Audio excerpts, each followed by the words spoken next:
Hello, welcome back. This is Insti, and I'm continuing playing Sherlock Holmes versus Jack the Ripper. I almost said Nemesis, but that's not here, no, there. What? I was just thinking. That's a new one. Haha. I thought I saw notes. Yes, notes.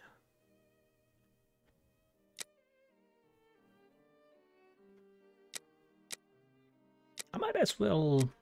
Well, these are quite long. Our actions that night didn't alarm. The victim's business was even more discreet by acting in silence. We proved something. The crime definitely took place here. Given the state of this woman's wounds, any possible movement would have left a mess of prints around the body.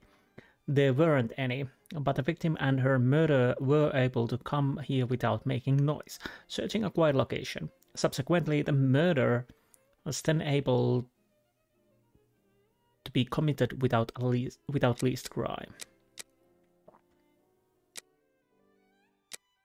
Yeah, there's quite a lot of text, so I probably don't read these. As you can see, these are quite deep. Jealousy can change into hatred, but who?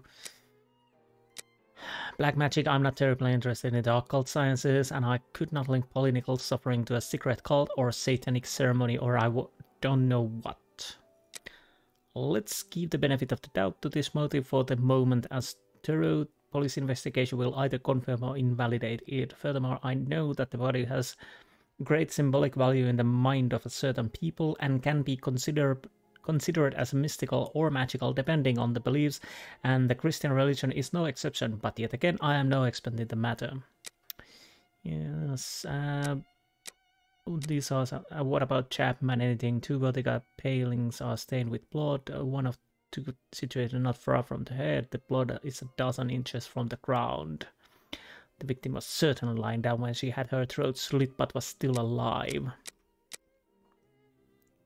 Organs were removed. Very sharp knife with a long and rigid blade, perhaps the same as the one that slit her throat. The victim's left hand has a wound. A recent scratch. The victim must have worn a large ring or several small ones, and someone pulled them off forcefully. Certainly the murderer. This information will certainly be valuable. Okay. Yeah, there's quite a lot of to read, so basically there's the same conclusions we have. I might check them occasionally if I need to refresh my memory, but to be honest, I don't want to read those. Well, I could, but it will take me a long time. So anyways, that's neither here nor there. Let's jump to Whitechapel. And yeah, the pills are one thing we have to check. But I'll go first to the cobbler's shop and see if we can get the harnesses, so we can get the walking cane and probably ask about the pills, and then go back to brothel. If the clinic doesn't know about the pills, brothel probably might know. So anyways, let's do that. Oh, sorry. Okay.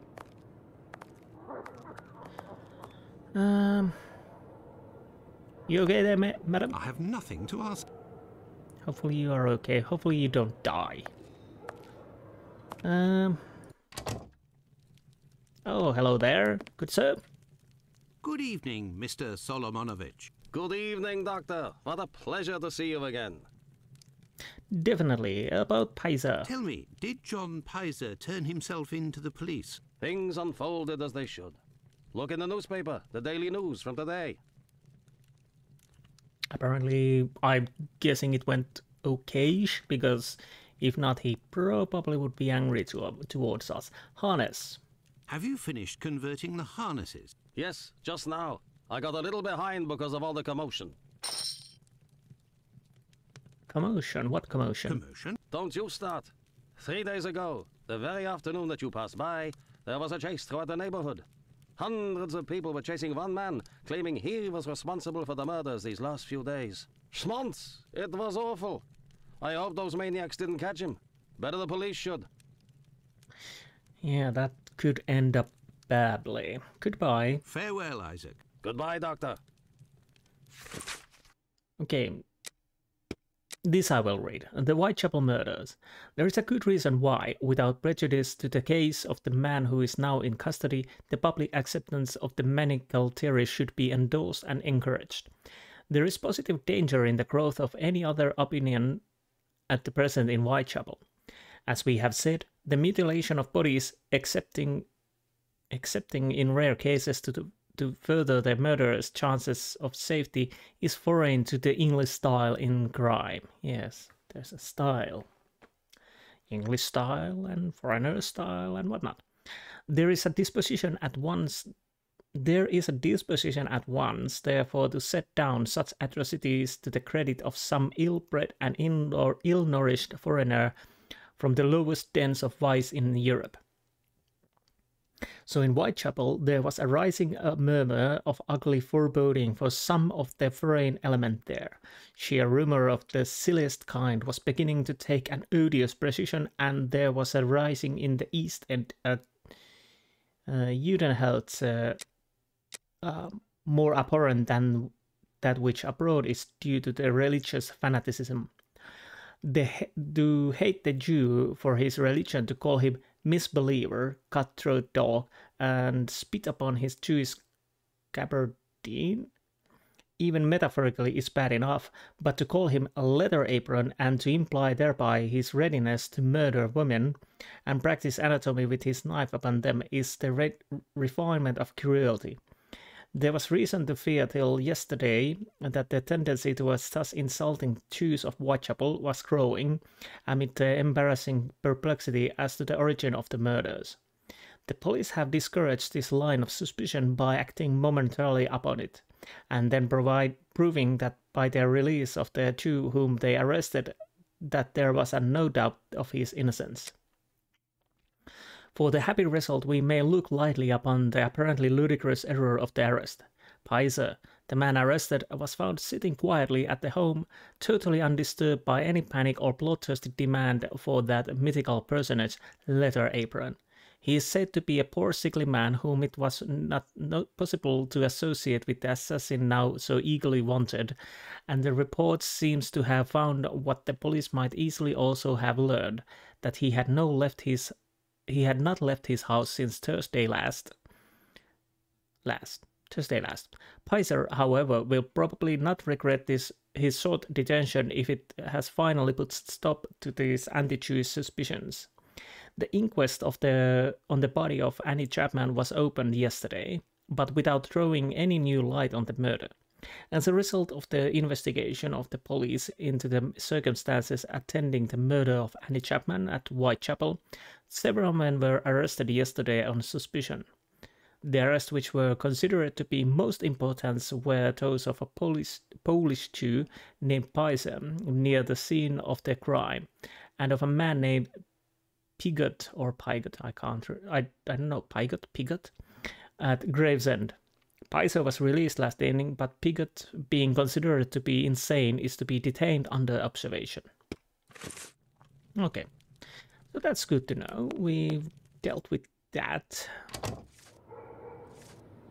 So, yes, I have harnesses and I have the Chapman's white pill. So we can catch two birds, hopefully, going to the clinic and giving the pill and giving the harnesses and showing the pill, not giving the pill and showing the harnesses. That would be absurd. Good evening, Dr. Gibbons. Dr. Watson.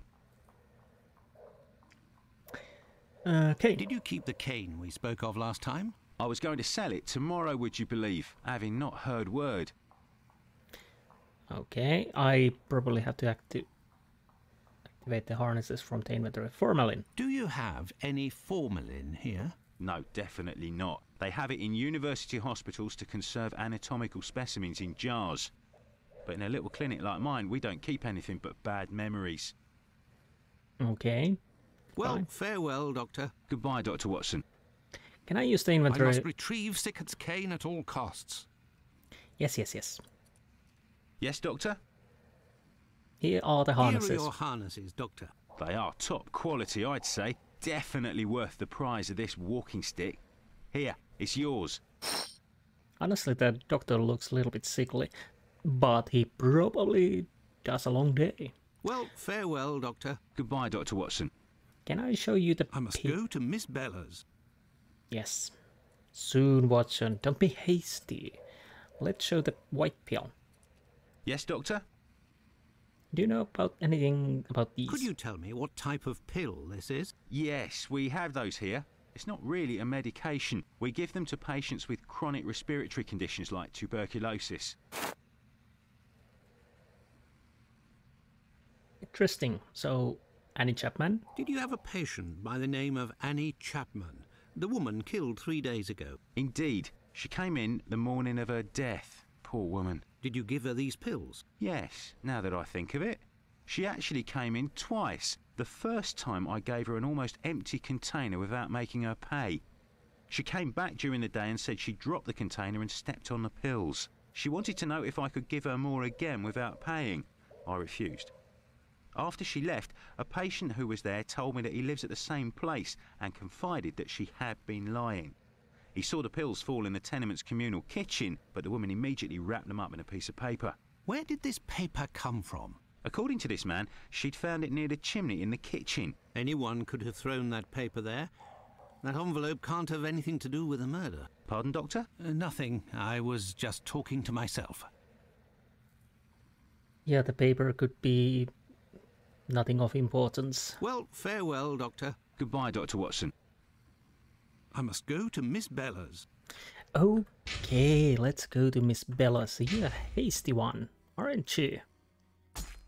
So, yes, I will save here. Actually, I was thinking about skipping God is truth, God is holy, and God is good. Okay. I might as well walk and see if there's anything happening on the streets. Probably not, because I can't see anything, but we might as well walk. And enjoy the fresh air of Whitechapel. Ah, breathe in. Oh, that smells good. Oh, that's probably something cold. Yeah, I think that's a coal burning. Still smells good, probably. Okay. Yeah, it's quite dark. Fortunately, we really don't have to find anything from here, I think. And yes, the carriage always drives there when I come here. And screaming! And yeah, I do have the cane, so finally we can give that. Yes. Anything? Out of the way, I don't like the look of you. Okay. I don't know. Back to the red light district. Oh, cigarette is nowhere to be found, but I can give it to her. Good evening, ma'am. Your door was open. Isn't that a little dangerous? There's a gun. Hello, Doctor. Don't worry, if the looks of anyone who enters doesn't please me, me and my pistol know how to convince them to leave. Okay, that's good. Here's cane. I found the cane that was stolen from your client. Here it is. Doctor, you are a real saint, I can see that. I'll finally be able to present my bill to this damned painter. If by chance you see him, tell him that a little surprise awaits him here. Okay, what about Tumblety? You told me you would give me some information on this Dr. Tumblety. Agreed. He's a Canadian or an American. He parades from time to time through the neighbourhood in a 50-guinea suit and acts like a doctor. But for business, he isn't worth it. This damn Yankee hates women. The few times that he was approached by the girls, he spit on them, all the while hurling insults. It would seem that he was hunting for the bad boys. He's looking for trouble, that animal. Does he frequent any pub in particular? Aye, the Wasp's Nest on Burner Street, I think. A seedy spot even by our standards. Bernal Street, the Wasp's Nest, we've seen that. Annie Chapman. Do you happen to know Annie Chapman, the poor woman who was killed 3 days ago? Dark Annie? Like all the drifters in the area, I've seen her once or twice. With respect to the dead, Annie really was the bottom of the barrel. What do you mean? Well, in our profession, the pretty young ones go out when night has barely fallen and don't have a problem finding takers. But poor girls like Annie or Polly Nichols, who aren't as tender and are often sick, sometimes trudge around for a whole night in the cold and the rain before landing a client. And that doesn't help their appearances either. They don't have much choice about paying for a bed for a few hours, a glass of gin or a hot meal. How terribly sad. That's the price of survival in Whitechapel, my angel. One of my girls knew Annie for some time. They bought some jewellery on the black market, I think. Jewellery? How could Annie Chapman have possibly afforded jewellery? Luxuries for a woman are always relative to her condition, Doctor. As a matter of fact, it was real cheap junk. Annie got 3 assorted brass rings, I think. It's been said I have a memory for jewellery. Oh, sorry, I'm making a note. 3 brass rings. Annie. Okay, what about Lucy? How is Lucy keeping? She's doing well, Doctor, but believe me, it won't last. Rare are the girls who can build a future in our profession. I imagine that. I can imagine that, yes. Goodbye. Very well, I shall let you get back to work, Mark. See you soon, my love. So I think we need... What did we get? We got... Okay, Wasp's Nest. I'll probably walk there. Did we get anything else? These are... I think these are the photographs of the...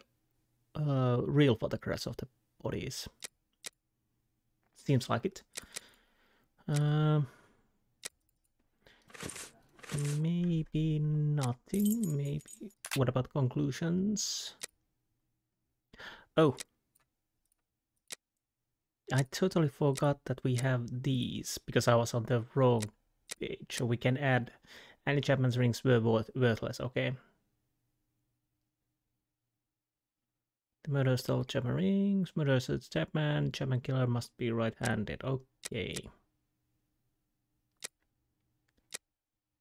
Yeah, I totally forgot that we have this table, investigation into Whitechapel general deductions. I'll probably walk to the Wasp's Nest again, so we can get a little bit fresh air. Yeah, definitely different atmosphere compared to Awaken or Nemesis. Nemesis was light-hearted compared to this, and definitely light-hearted. I don't think there anyone died in that game. In Awaken, we at least had one body and very few darker themes, and probably dead people and other dead people. International Working Men's Club. Sack manufacturer, van and cart builder. And here we are, Wasp's Nest. But we... Oh, it's here, the door. The Wasp's Nest. This pub looks even more disreputable than the Golden Lion in Baker Street. You are correct. I bet the smells are great here. I'll make a save. Again, I don't worry that we fail anything, but more like that I hope the game doesn't crash or something like that. Again, we had that weird stutter on the last episode, so there are 2 people. Can I talk to you? Good evening, sir. It'll be the coup of my career, Governor said. Ha! You'll make loads of dosh of the paper, he said. All journalists? You're a journalist? That's so. Tom Bulling at your service. The Whitechapel ferret, the wizard with the scoop. You don't appear to be in a state to write anything, my friend. You're mistaken. Whiskey passes through the blood and turns into ink. Simple. You see, mugs and inkwells are all the same. Don't you think you should settle your tab and go home? My red ink? Where's my red ink? I won't even pay half a halfpenny if they don't return my red ink. It's my blood you hear. Okay. Why do I feel we have to bring him a red ink? Very well, I'll be on my way. Maybe. Yes. Journalists. And you, sir. Good evening, sir. Well, I know you. Why? We met at Miss Poolman's the other day. So you've We come to did. slum it in Whitechapel, eh? Yes. Tumbledy. Do you know Dr. Tumblety? A Canadian or American chap. Quite an extravagant dresser. Frequents this pub now and then. Are you intimate? No. What do you mean by that? Oh, nothing. Nothing at all. I just wanted to prove my discretion concerning this man. In so much and so far as I know him. You wouldn't like it if one day the tables were turned and everyone was talking about why you were in the borough. Isn't that so? Okay, about Miss Poolman. As it happens, I saw Miss Pullman recently. She told me that she couldn't wait to see you again. She said something about a surprise that is waiting for you at her establishment. Why, that is some of the best news I've heard, my friend. As thanks, I would like to let you in on a secret. The man that you were talking about, and whom I happen to know by sight, passed by and went through that little door that you see over there. Another man let him in. They weren't together for more than a few minutes, to be sure, eh? Oh, you're not gonna enjoy what the Miss Pullman has to say to you, but thanks for the info. Well, I will continue my search. Love. But what is this person trying to imply? This matter is beyond me.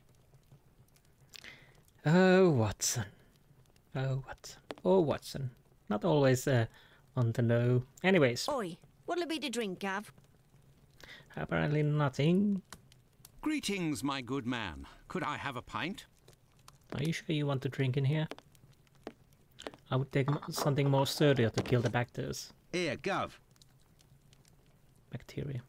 Tumblety. I've been told that Dr. Tumblety might be found around here. Is that so? I don't do a roll call of all the drunkards here. I've got my hands full just making sure I get their money. Okay, pay in advance. Don't people pay when they order? Nah, look at that little scribbler there. Completely dead drunk. Tonight's tally is about as long as his arm. If he skips out, I'll be in for a guinea almost. Well, that's not good for the business. Okay. Goodbye, my friend. Oi, that's it. What? Temper. Can I enter here? Hey, you can't go in there. It's private. Got it? So it's private. Ooh, there is something. This is the sink where the barmaid puts the glasses to soak. Look, red ink. What's that doing here? The bottle is closed.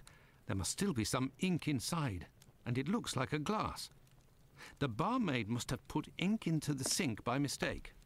Right. Do I get in your way? Me? If you'll excuse me, sir.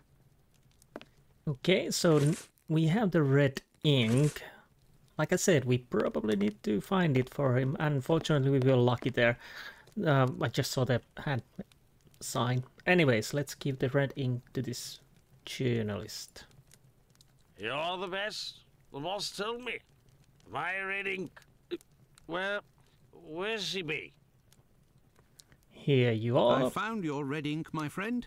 You should settle up and head home. Thank you, my friend, thank you. The spring-heeled phantom will be revived. Spring Hill Jack. But what did that do for me? Can I talk to you then? Gov? You're paid up. Here you go. It's on the journalist, my friend. I owe you one. The next one is on me. What'll it be? Nothing, thanks. But I may need your help. Let's ask the closed door first, then we'll access about. What's behind that locked door over there? Can I go in? Not likely. And let me be unless you're wanting a drink. Got it? I guess you will let me access there because I helped you. Listen, my friend. I would like you to let me in the door over there. You're a bobby. A peeler? Absolutely not, my friend. I am a doctor. Fine. I owe you this at least. There's a bloke behind that door there. No pity Bluto. Let's just say he wants to lay low for a moment. So I don't think he'll be opening the door just now. Unless...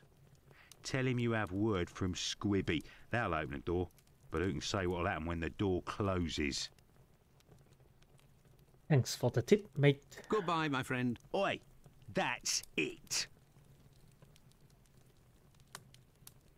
Yes, that is it. And let's make a save just in case.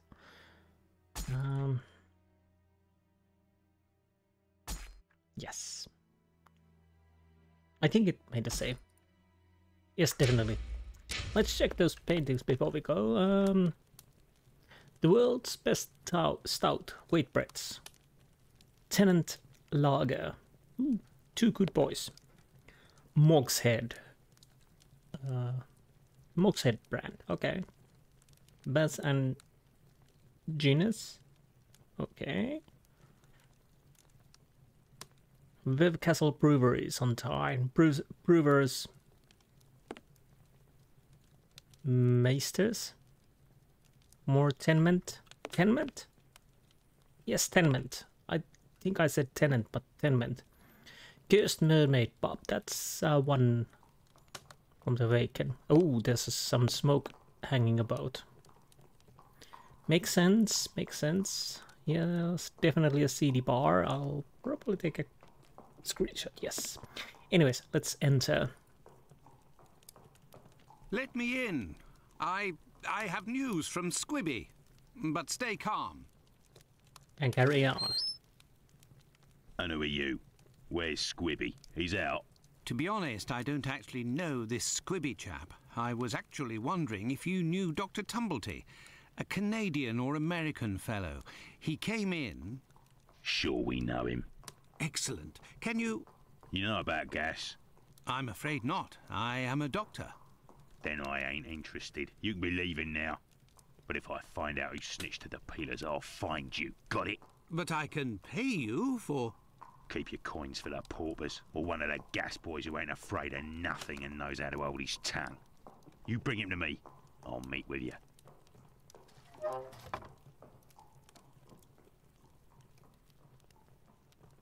What on earth was that? Can you tell me anything more? Gov? No. Goodbye, my friend. Oi, that's it. Definitely. Oi, what'll it be to drink, Gav? Okay, so I can't do anything at the moment. I'll have to go outside and see what Watson says.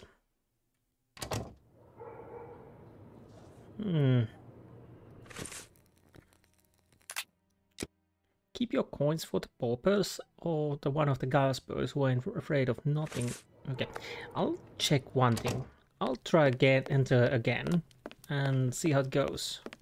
No, it would be better not to insist. But I do insist. He insists.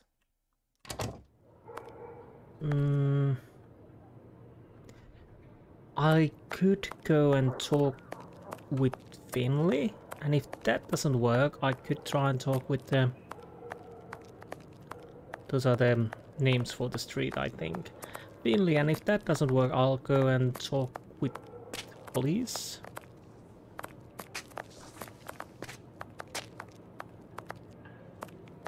But...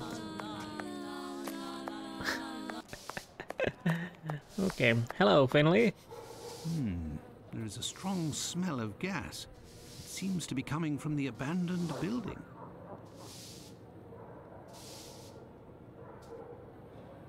Well, that's a coincidence. Okay, Finley. Good evening, Finley. How are you? Oh, good evening, Doctor. So. And you? The smell of gas. It smells of gas here. You might say, Doctor, without wanting to speak ill of the force, I have to wonder if the police are up to something. What do you mean? Well, I was outside yesterday evening when the light went out at my place, and a gas smell came from the abandoned building across from my place. And a minute later, the police arrived and were snooping all around like it was them who hit the gas before arriving. Interesting. Excuse me. Interesting. Strange tenant. Have things sorted themselves out with your strange tenant? Don't talk about it, Doctor. That man is truly bizarre. He goes to the most sordid locations once night falls. 3 days ago, my wife told me she saw him come in with blood-stained clothes and a fearsome look. He used to be the Tsar. I'm sorry. Blood-stained clothes, you say? Interesting. It could be our Jack the Ripper. Could be.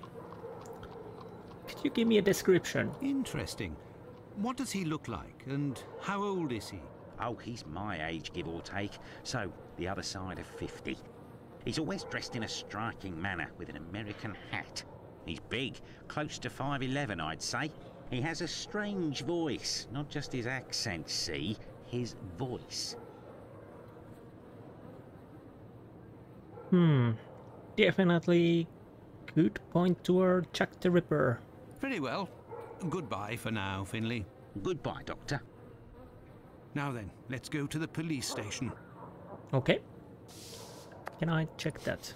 There is a strong smell of gas. It seems to be coming from the abandoned building. Yes, we know already. So we have to go to the police station and ask about the gas and whatnot. I have to say it's refreshing that Watson, although sometimes not as sharp as the Sherlock Holmes, obviously that's given, he's not as well, he can be a little bit naive, perhaps, or the seedier side of the life and other things in real life, but he's not as a comical character as he was. Good evening. I hope I'm not disturbing you. Not at all, Doctor. This man, Mr. Richardson, is a witness to the horrid affair at 29 Hanbury Street, the murder of Annie Chapman. We are discussing the relevance of his testimony. A testimony, you say? You're probably not in a position to discuss it with me, but I would like to know more about what you call the relevance of this young man's testimony. Oh, there's no secrecy. It's simply that the testimony given by Mr. Richardson doesn't match the time of death given by the coroner, Dr. Phillips. What was the time of death, according to him? Before 4:30 in the morning.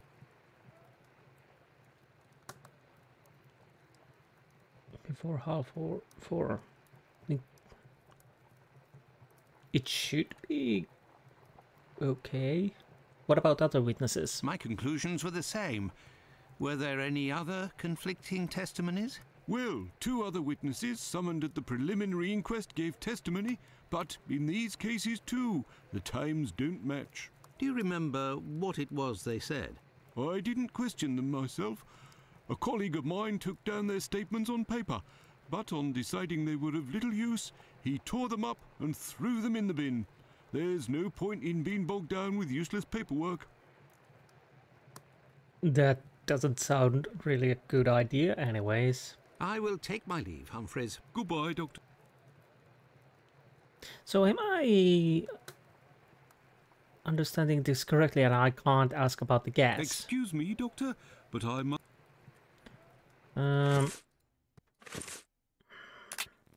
No, can I talk to you? May I introduce myself? I'm Dr. Watson. I am... You wouldn't be the chap what writes the detective stories in that there paper? Well, yes, indeed, my stories have been published in the Strand. Go Oh, blimey, when I tell me old mum.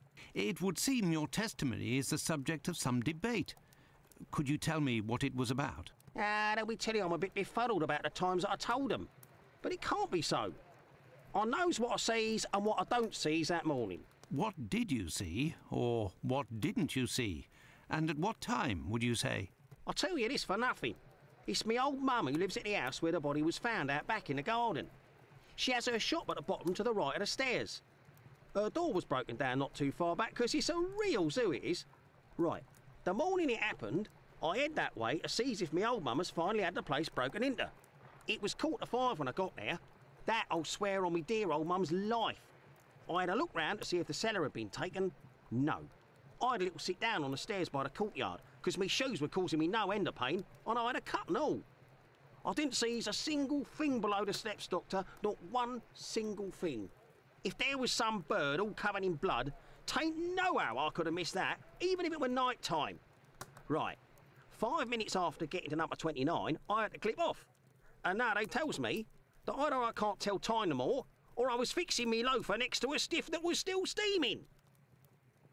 All right then, evening gents. Interesting. Well, we are under assumption that the timeline given by Watson and the coroner are correct, so that would make his statement wrong, or he doesn't remember the time. But there could be a possibility that the Watson and the coroner is mistaken. Yes, Doctor? Oh, now I can talk to him. Okay, good. Murders? So, how far along are the investigations into these two recent murders? Everyone around here believes both crimes were committed by the same man. But as for the Hanbury Street and Bucks Row crimes, nobody has heard or seen a thing. Yes, and Tumblety. By the way, have you heard of a Dr. Tumblety? No. Is it important? Yes. Well, no, maybe. Actually, I don't know. I have heard about this man, his frequent nocturnal outings and bizarre behaviour. What does this chap look like, Doctor? And where can we find him? Finlay.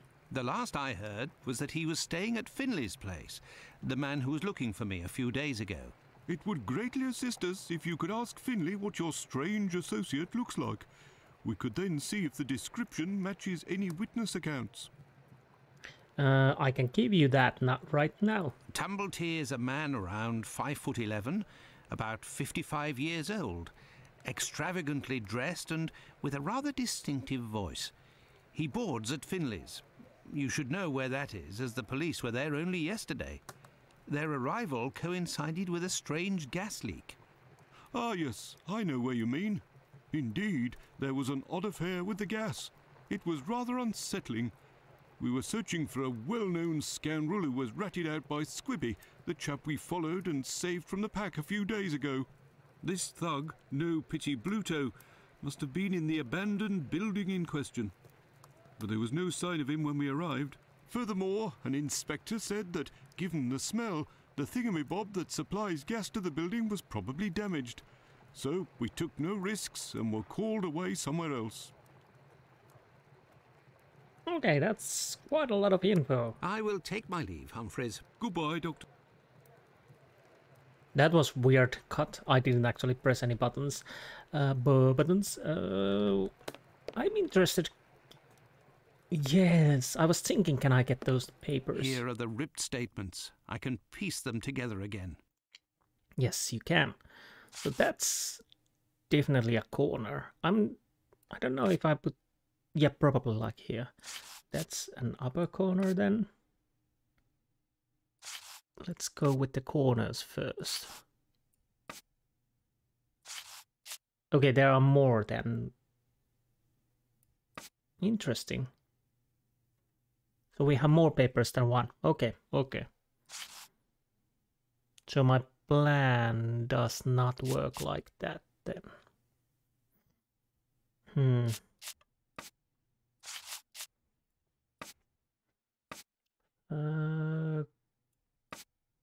Kadosh. I'll see what I can do.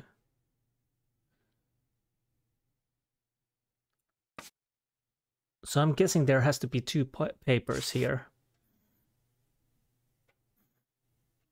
That's interesting. Could this be? No, not yet at least. This could... Oh, right. Definitely here. So then this would be right about here. Do we have the other corner? Oh no. How many corners we... Oh, this might... I do have a problem now. Oh, by the way, this is not a corner. What was I thinking?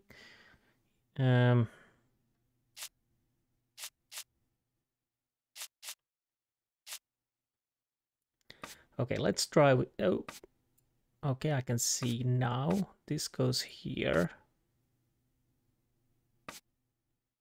Okay.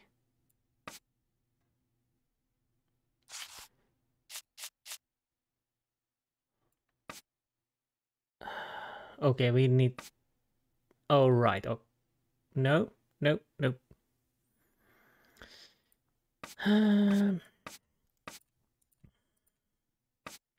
My great plans are not working. This is... Okay, it's right over here. Testimony. Where's the other corner piece? It has to be right over here. So we probably have two... Well, this could be one of the middle parts. Okay, so far so good. And no. No, no, no.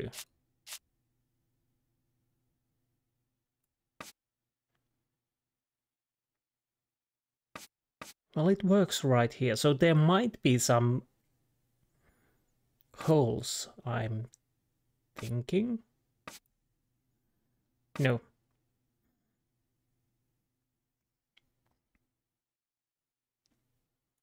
Or I have definitely wrong pieces. These will work. Maybe they are for here. Okay, this is definitely here. Yeah, I was mistaken, but now I have correct ones, hopefully. Nose itches, don't sneeze. Whatever you do, don't sneeze so the papers won't fly away.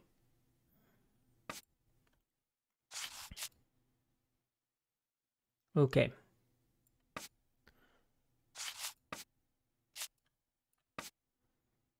Here we are.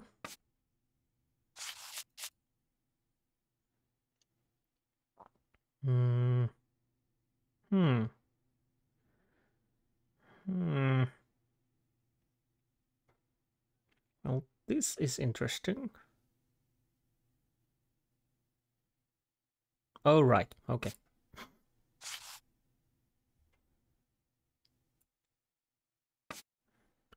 We still have few pieces to go. So is this going to be... Oh, right.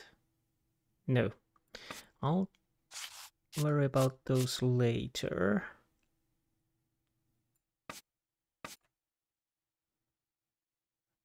Here we go. There's one. There's two. And the last one. There, all done. Holmes couldn't have done better himself. Probably not. Is testimony E-long. On the morning of the murder, the witness left her domicile at 32 Church Street at approximately 5 a.m. 5 a.m. to get to Spitalfields Market. She was passing down Hanbury Street at about 5:30 a.m. The witness was certain of the time, as she declares that she heard the clock at the Black Eagle Brewery on the Brick Lane strike the half hour just before she entered the street. In front of 39 Hanbury Street, she saw a man and woman talking. It should be noted that the witness identified the body of Annie Chapman at the morgue as being the aforementioned woman. This identification was solicited by our services. The man seen with the victim is described by the witness as follows. Age, at least 40 years old. Height, a little taller than a woman with whom he was discussing. Approximately 5 feet 3 inches. Clothing, brown deerstalker hat, dark coat, doubted on this point. General appearance of the working class. Particular markings: dark hair and mustache, dark face, looks like a foreigner, and the witness only saw the man from behind and wouldn't be able to recognize or identify him. The term foreigner is often associated with a person of Jewish origin. Interesting deerstalker hat. That sounds like, almost like Holmes. And he's shorter than the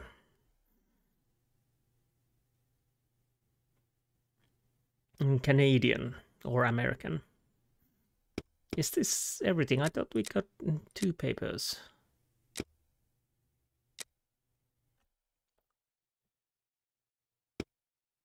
It seems so. Oh, no, it came.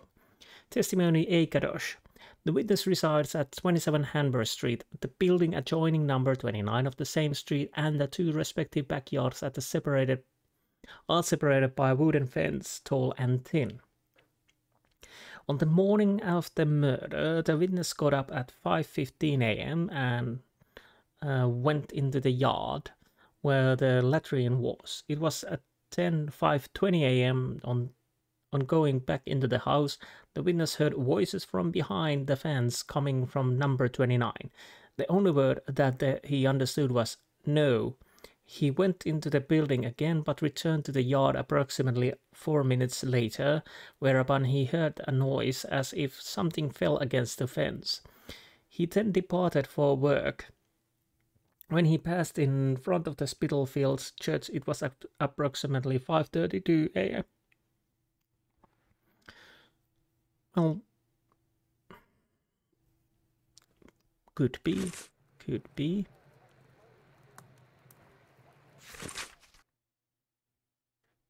Oh, apparently I got 3rd one. April 1886. At gunpoint from the White Plume Mountain Inn, also called the Kayak Affair, 5 years, Dartmoor. Benjamin Bennett, a scholar. Faggot 46.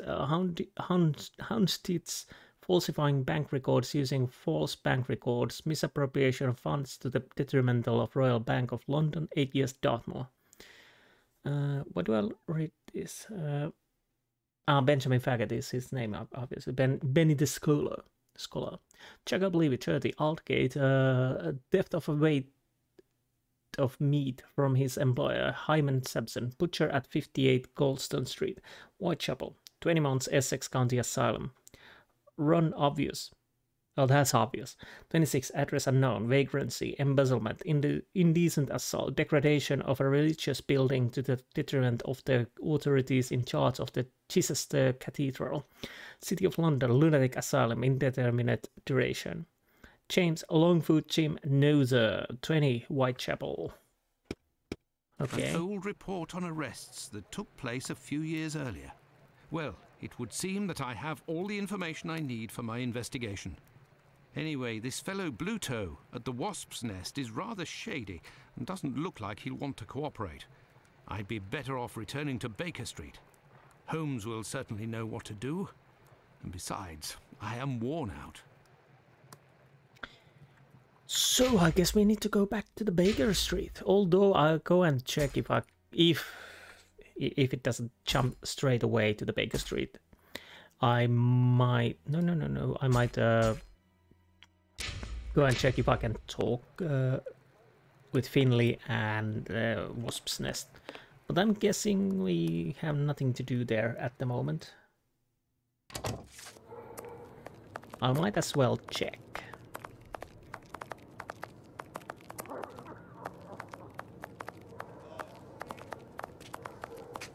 Yeah, there were other Jack the Ripper murders around the Jack the Ripper murders. That's what I was saying. The 5 are canonically thought to be Jack the Ripper killings. The other ones, spanning before and after, had some similarities, but apparently has been thought that they are not by the Jack the Ripper. Anything else, Doctor? Nothing. Well. Goodbye for now, Finley. Goodbye, Doctor. I'll jump to the wasp's nest. Let's go back to Baker Street. Home, sweet home. Well, let's go back to the home then. Let's go back to Baker Street. Home, sweet home. There we are, Holmes. I've told you in great detail everything that happened last night. Excellent work, Watson. We shall now be prepared to answer a few questions about the horrible murder in Hanbury Street. Do you think we are now in a position to find out the identity of the murderer of these 2 women? No, I don't think so. It's outside of our scope and not our responsibility.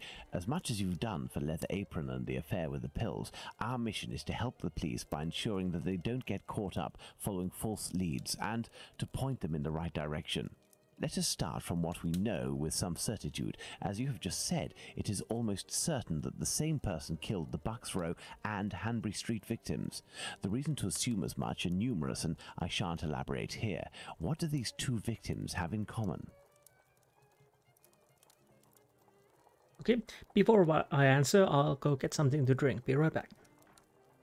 Okay, so they didn't have anything in common. They knew people in common.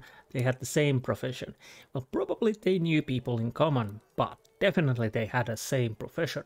It's true, these 2 women were in the same profession, but...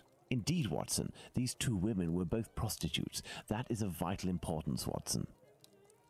My memory from your examination of the scene is rather hazy. Didn't you say something about the killer's frame of mind?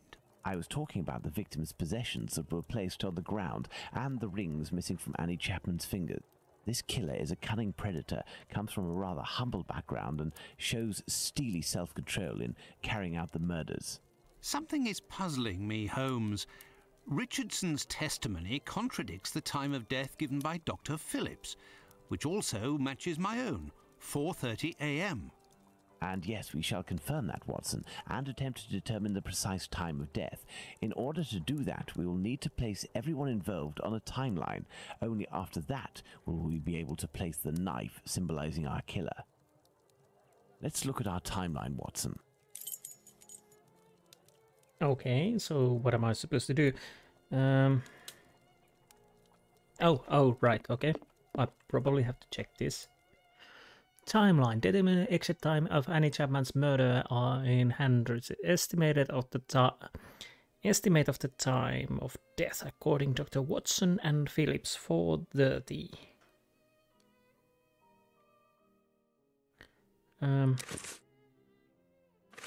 What are these? All police report. What am I supposed to do?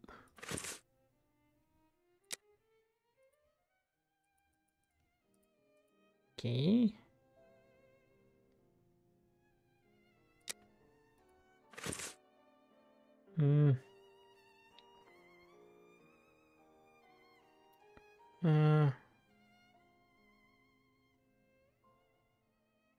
Inventory.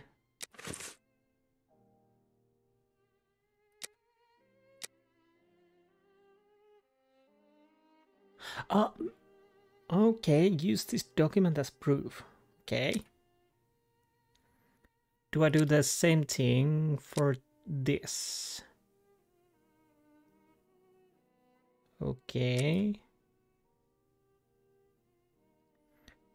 What else we need to get? Now we have 2 here. So I'll have to go and check what else. Oh, these are dialogues. Oh, obviously, okay. And we can see the testimonies are there. So what are the dialogues we need? Oh right, I think the police station Richardson. Yes, I think he managed to mention something about the date. Basically, I could use anything if I wanted or try to, but Richardson, I think he managed to say something about time, didn't he? 5 minutes after getting number.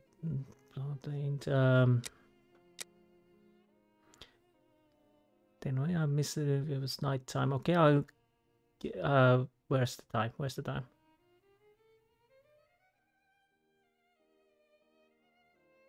Shop right back, real zoo right in the morning. Apparently, I had that way. Oh my! So finally, the place broken in. It was 4:45. Yes, he said sometime.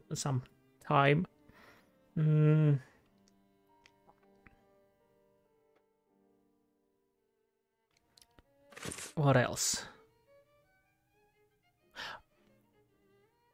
Okay.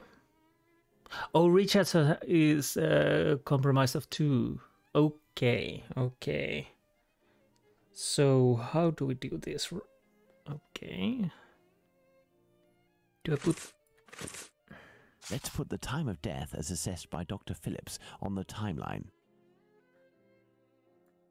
The assessment of the time of the murder given by Dr. Phillips and yourself, Watson, 4:30 a.m. And Miss Long sees woman speaking to a man near 29 Henbury Street. Now, for the most important part, the testimony of Miss Long. She claims to have seen a woman speaking to a man near 29 Hanbury Street sometime around... What time, Watson? What was the time? What was the time? After testimony, E. Long was passing down... 5:30. Okay, 5:30. So here. Let us assume, therefore, that Miss Long's testimony is, as is most certainly the case, true. She places her meeting with the victim at around 5:30, claiming to have heard a clock chime on the half hour at the moment when she enters the street. Okay. Richardson arrives at this. That was 4:45. Wasn't it? Oh, no. 4:45, if I'm correct.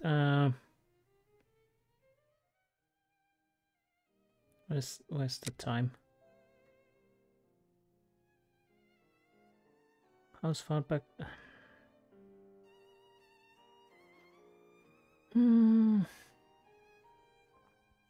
It's me or my mom. Here was broken down. Okay, yes. It was 4:45. Yes, 4:45. So, No. Now, let's put the Richardsons' arrival and departure times on the timeline. So, 4:45.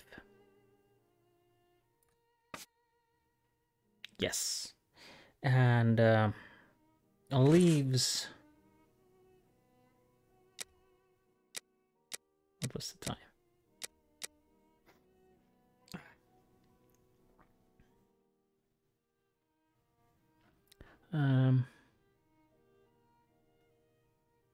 It was 4:45. I got there. I swear on my dear old mom's life, I had to look around to see if wine cellar had been robbed.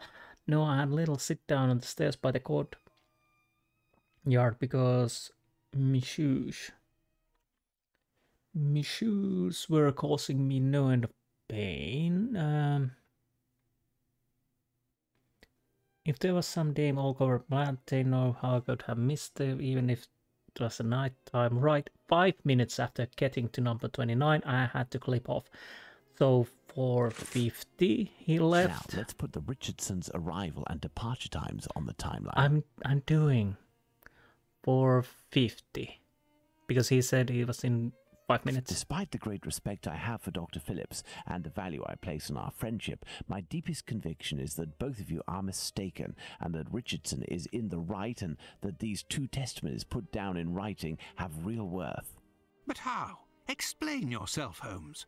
Remember how you assessed the time of death? You touched the fingers and body of the victim, but it was remarkably cold for this time of year. In addition, the corpse had been drained of bodily fluids. Its heat retention was therefore no longer the same as that of an intact corpse. Egad! You're right, Holmes. Oh, I've had some time to research, Watson.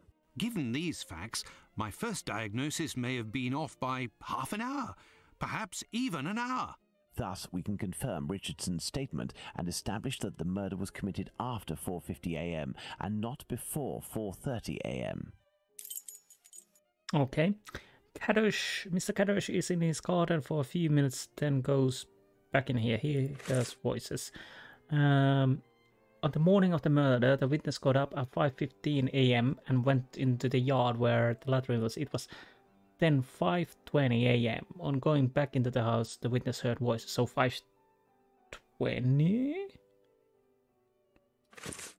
Our next witness is Albert Kadosh. 5:20. Because he woke up 5:50, but he went outside a little later. Albert Kadosh goes down into his garden at approximately 5:20, and on re-entering his home, hears voices in number 29's garden. Okay, and what was the 5:20 on going back into the house? The witness heard voices from behind the fence coming from the number 29. The only word that he understood was no. He went into the building again, but returned to the yard approximately 4 minutes later. Whereupon he heard a noise, as if something fell against the fence. He then departed for work. When he passed in front of the Spitalfield church, it was approximately 5:32.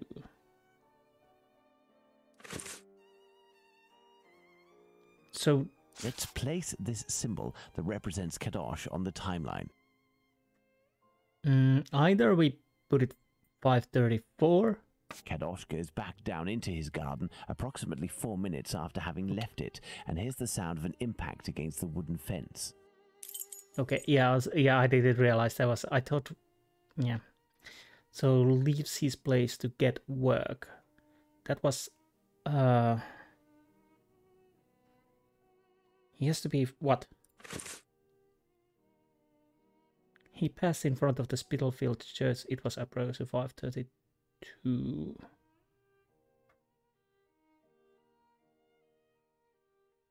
Well, 5:32, I guess. Let's place this symbol that represents Kadosh on the timeline. Kadosh leaves the garden, enters his house, then leaves for work, seeing the clock on the Spitalfields church showing 5:32. When did we arrive? 2 hours ago, before 4:30.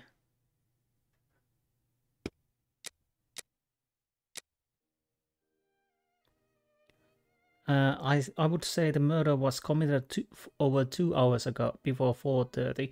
So we come around what? 6:30, around then. Past 6, I think. We left the station at 6 o'clock, and it took us 20 minutes to arrive at Hanbury Street. Okay, so we were 6:20 then. Okay. Our arrival at the scene occurred at around 6:20. Given the distance separating the two locations, we can deduce that the corpse wasn't discovered after 6 o'clock, and therefore that the murder must have been committed before. Excellent, Watson. All our people are now in place. Yes, but Holmes, Miss Long claims to have seen the victim at around 5:30. But according to Kadosh, someone, most certainly the victim and her murderer, was already in the garden at 5:30. Excellent observation, Watson. It must be noted, however, that these two witnesses, Long and Kadosh, saw the time shown on the clocks in the area, which are often inaccurate and went by their empirical and, in this case, erroneous estimate of how much time had passed. Thus, neither of these two times can be considered reliable. Do you mean to say that these two testimonies might match? Indeed. Let's put Miss Long's meeting with the victim at 2 minutes before 5:30. Okay, so we 2 minutes before, so 5:28. Let's add Miss Long's meeting with the victim at 2 minutes before 5:30 a.m. So 528. Mr. Kadosh claims to have passed by the Spitalfields Church at 5:32, which, given the distance from 27 Hanbury Street, would mean he was still at home at 5:31. Let's therefore put the end of his testimony at 5:31. Okay, 531. Miss Long heard the man say to the victim, "Will you?" To which the victim responded, "Yes," which would suggest that an agreement was reached and that the transaction was imminent. They then proceeded to enter the garden, which puts the voices heard by Kadosh at 5:29. Okay.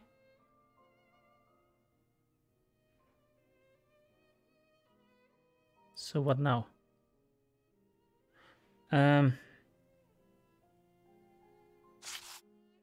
What is this?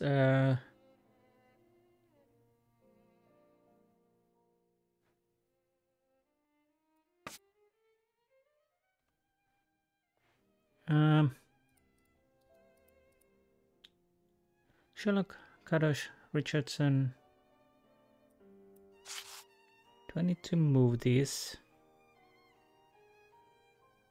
Oh, I probably have to. So it has to be after the lady. Then, if Sherlock Holmes is correct, we heard the business deal go, but before leaving. So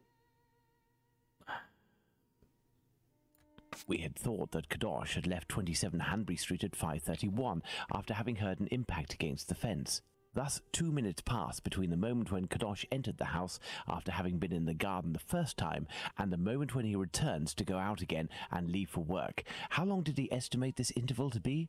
3 to 4 minutes. In light of all this, Watson, we can finally establish the time of Chapman's murder. Now, place the knife at the exact time. Well, around 5:30, I guess, then.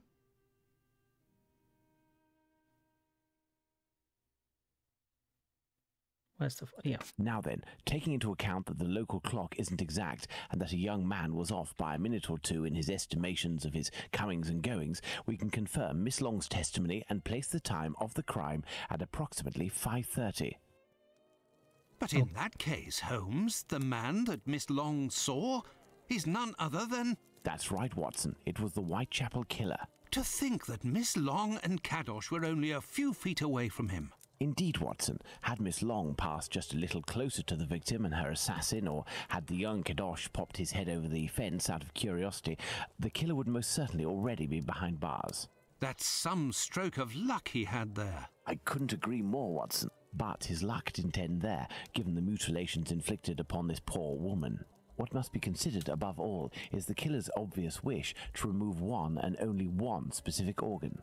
His surgery pinpointed the exact spot, avoiding superfluous incisions. This suggests the man possesses at least a minimal anatomical knowledge. Are you suggesting a doctor or a butcher? Perhaps, but the possibilities are still too broad to conclude with any certainty.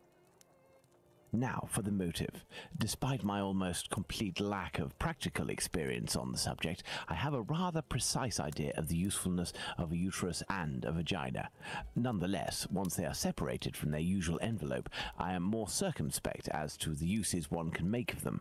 What do you think, Watson? We need a board, Watson. Okay, again, board. Oh, that board. Specimen for sole purpose of study, black magic, cannibalism, trophy, money. In the medical university environment, students easily have access to a number of specimens. No indication would, such as any type of ritual. Dementia can push men to commit incredible vile acts. For this motive, it would have been easy to quickly remove something from the Bucks Row victim, Polly Nichols, to supply human organ trafficking. So, specimen for the sole purpose of study. Well, then this would go here. Perhaps it was intended as a study specimen. I have little faith in that theory. Hardly anything was taken from the Bucks Row victim. Okay, that's true, so that would be no. Black magic. No indication would suggest any type of ritual. That is true, there is no indication of ritual. Black magic? Watson, this line of investigation is far too vague. We don't have a single clue in support of such a motive. We can eliminate this hypothesis. Again, no. Cannibals, dementia can push men to commit incredibly vile acts, okay? Holmes, what if it was cannibalism? Even if the idea is unbearable, we can't ignore it as a possibility. So, yes. Trophy. For this motive, it would have been easy to quickly remove something from the box row victim Polly Nichols. Okay, I guess this goes here then. A desire for some sort of morbid trophy. I'd be inclined to dismiss this motive. If this were the case, why would nothing have been removed from the box row victim? Again, so it's a no. The human organ trafficking. Money, quite simply.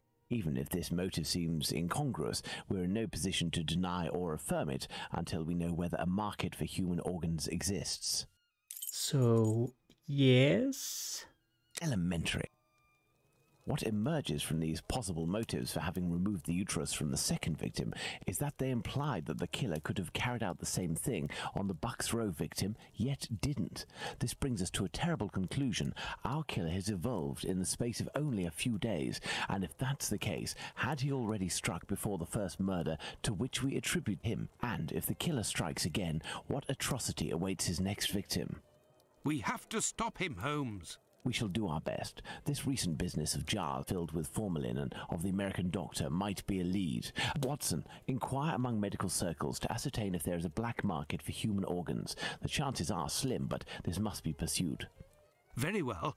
What about you, Holmes? I will send word to Inspector Abberline regarding our recent conclusions.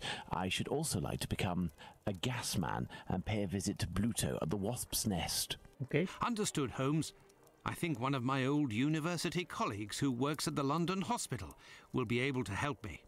I shall write him a note at once. He should be able to see me during the day. Afterwards, shall we meet here? Yes, Watson. See you later, and good luck. I must get to the London hospital, where my old university colleague works. Okay. What did we get? Items, documents, testimony of Kadosh. These are the. What about notes? Study in Hanbury Street murder. Yeah, too long to read at the moment. Deduction. Do we have more? No. Nope. Conclusions. Nothing. Wrong button again. And time. Oh, we do have a timeline now. Yeah, this is interesting. I think there was a Sherlock Holmes, not Sherlock Holmes, Agatha Christie's Hercule Poirot, Murder of Orient Express, and you had to make a timeline there. I remember that. You had to. Well, basically, if I remember correctly, it was a good idea to make notes about the timelines and that. And at the end, you had to make a timeline where people were at a specific times. And I can't remember if you could fail it or not. I'll have to see if I can get those games. I think I have the CD for both a few of Agatha Christie's games, but I don't know if I can get them to work. I have to rummage around my stuff. Because those are older games. I haven't played them for, what, years? I always thought that I could get them from a GOG or something like that, but alas, never. They never appeared, and I'm almost certain that they never will. I think there was a Agatha Christie's Murder of Orient Express, and then there were none. And I should have them still. I might have to check them later. But that's not here, neither there. We are still in Sherlock Holmes, and I do have Sherlock Holmes games also. Anything else we can have? No, basically nothing. So I think this is a good idea to end this episode. We managed to get something done. again. No bunnies at this time, but there will be more, that is for certain, as we do know how the Jack the Ripper goes. Anyways, I hope you enjoyed this episode, and I will see you next time. Until then, goodbye.